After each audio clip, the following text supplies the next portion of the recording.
Okay, foundational things. Get sunlight in your eyes in the morning, especially on cloudy days, as many days of your life as you can, and make it a pleasurable thing. Yeah. Right? Just get up and get outside, get out on a porch, get outside, take sunglasses, just do it, right? Most days, if not every day. Try and get your sleep right. Now, younger people with different schedules, don't give up a social life, but try and get a good amount of sleep. Get good at that. Some people are great sleepers, some people aren't. Very good idea, if you want to be healthy, to do 3 days a week of weight training. We're talking about 10 minutes of warm up and 50 to 60 minutes of working out. If you want, we have a schedule that encompasses all this. It's on hubermanlab.com. You get it free. There's nothing to sell here. It's just like a fitness toolkit. Then we have a sleep toolkit. All that's zero cost. Oh, wow. You just download as a PDF, 3 pagers. So you don't have to listen to me talk. Yeah. Then I would say 3 days a week of resistance training, and train your legs, guys. Come on. Come on. And 3 days a week of some cardiovascular work.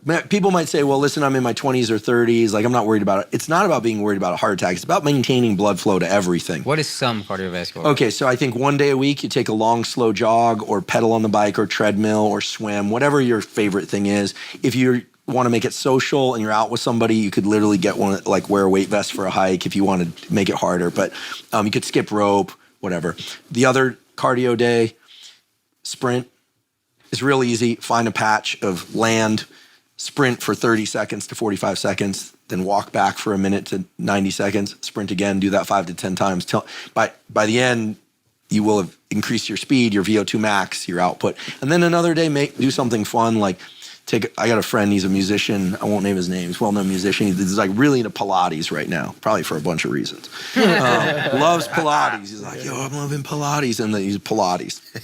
Some other cardiovascular thing that's kind of fun. Could be basketball. Yeah. Could be skateboarding. Something that you enjoy. At least 3 days a week. And the other day is weight train. It's not complicated.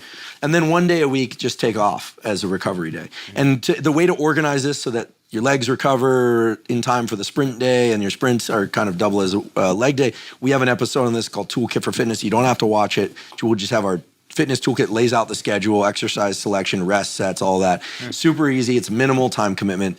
And listen, there are reasons to do it for aesthetic reasons. There are reasons to do it for heart health reasons. This is key. Okay, so sunlight, that. I think have some tool to be able to control your stress. Some people are super mellow, but some non-pharmaceutical tool. The double inhale through the nose, the physiological size. So big, deep inhale through the nose, then sneak in a little bit more air, then dump all your air with your mouth. That's the fastest way to calm down. If you're scared of public speaking, if you, you're tense about some interaction.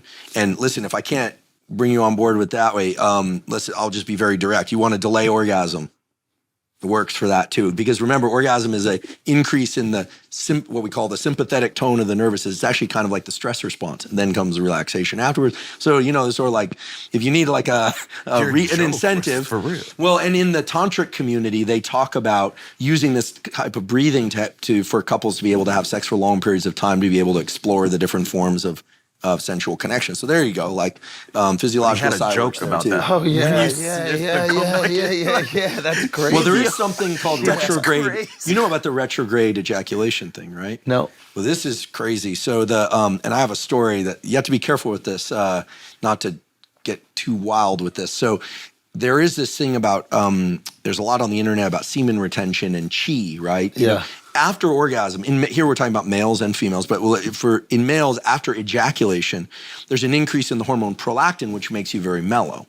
And that sets the refractory period. And during that time, you're not getting another erection, you're not having sex again. Mm-hmm. This is why drugs that increase dopamine sometimes are kind of pro-sexual drugs. Mm-hmm. But if people take too much of them, then they're just all gas pedal, but they're not relaxed enough to actually get an erection, mm-hmm. right? This is the cocaine thing, right? Mm-hmm. So, sex is a dance between arousal and relaxation. Right. Tantra understands that, and they try and bring people into kind of a mellow plane where they are controlling all that rise and fall of arousal mm-hmm. over and over again. That's the idea.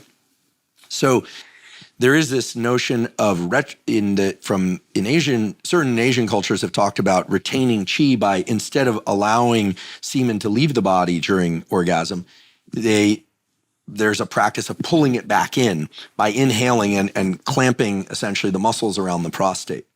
So I have a friend who got really into experimenting with this. His wife happened to be in the kind of Qigong community, was really interested in, and he did this, but he developed terrible prostatitis. So you have to be really careful. But he was walking around feeling like he had twice as much energy as he ever did before. So right before he's about to bust, he sucks it back in. Yeah, and again, you can mess yourself up with this, Like, that's crazy. It's crazy. It's crazy. That seems like the worst idea. It seems like, yeah, exactly. For some people, it's going to be the worst idea. For other people, I'm not promoting this, but there is this notion of retrograde ejaculation.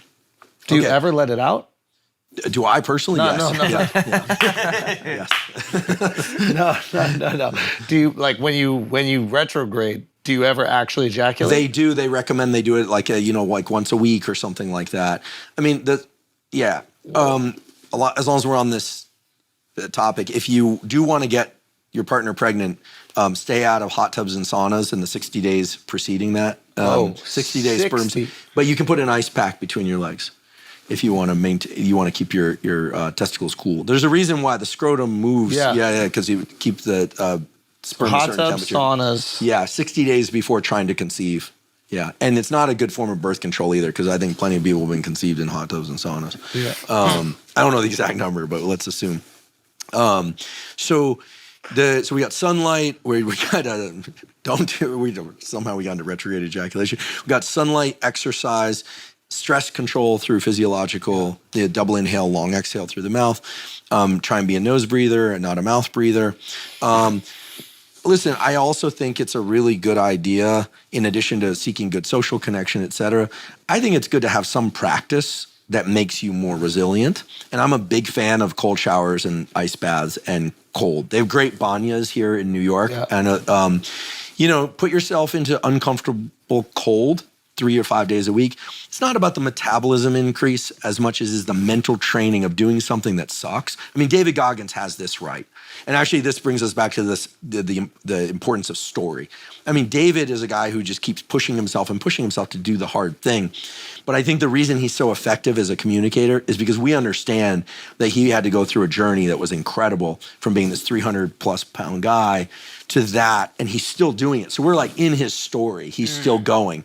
And so I think all of us would do well to push ourselves to be uncomfortable. And then in the cold, what's beautiful is after you get out of the cold, and I like to end on warm shower, you do a minute or 3 minutes of cold or get in the ice bath or whatever it is, you get this huge long-lasting surge in dopamine that sets your mood and your positivity for hours and hours. This has been shown by data. Wow. And so I think it's a wonderful tool. And these are basically zero-cost tools. They take time. Yeah. I wish I had developed these tools in my 20s. Yeah. I built them gradually. I've been working out a long time and little things here and there. But if you start them early, they stay with you. And I always think the best way to outperform everybody in your business, or at least keep up in very competitive business, and Joe Rogan is a beautiful example of this, is to take excellent care of your health. Yeah. Think about 3 or 4 4-hour podcasts a week, plus the comedy thing, but it's superhuman. Yeah. Plus UFC, you're doing this, like, people who are really good at their craft invest in taking really good care of themselves. Yeah. And then, of course, that includes avoid toxic relationships. Mm-hmm. Just avoid them. They ruin people's lives. They'll ruin your life. Like, just do your best to be in healthy relationships, and then everything's good. And I don't say that lightly. Like, that's a big one. Mm-hmm. I've seen so many people who were doing great, but because they got caught up in some drama, they just nosedived the whole thing. So those would be the recommendations. There are a bunch of others, and I'll keep spouting them out on the internet. Dr. Motherfucking Huberman.